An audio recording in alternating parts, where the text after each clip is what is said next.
7:30 Tuesday morning, and Paula Fawzy is on her way to work. Morning. Morning. Unlike most, she will fly there.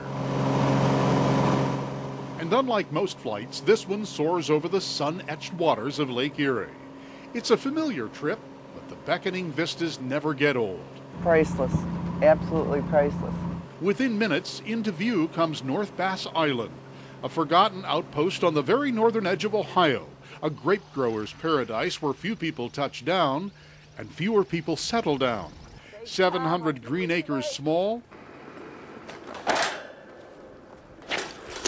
an easy ride to just about anywhere, even on two wheels. Down a one-lane blacktop to a one-room school. To the door that teacher Paula Fawzy has been unlocking for the last 4 years. It was culture shock when I came here, just with 3 students or 2 students, and I had to change my method of doing everything.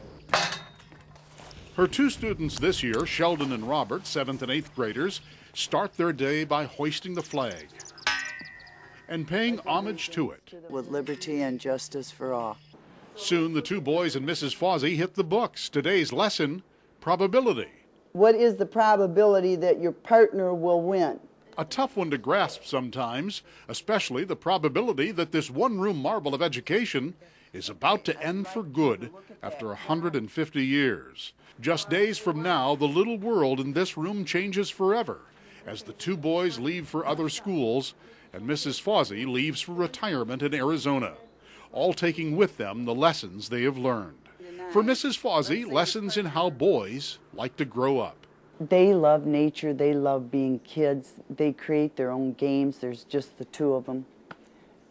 This is wonderful. For Robert and Sheldon, they've learned lessons that come from their books and those that come from their bond. Well, we have a fort in the woods, and we go in there, and we swim a lot in the summer. The winter, we get around, play in the snow, have fun. Today, they're off to get the mail at a neighbor's house just up the road, where the kitchen doubles as a post office. Little lessons that help shape an education as unique as the island itself. Some say you either love it or you hate it here. Currently, there are just 14 people who love it enough to call it home. A rustic reminder of the past that seems to belong to another place in time. This is like going back 100 years. Kids can be kids over here. But the irony speaks louder than the landscape, as few kids are left here anymore.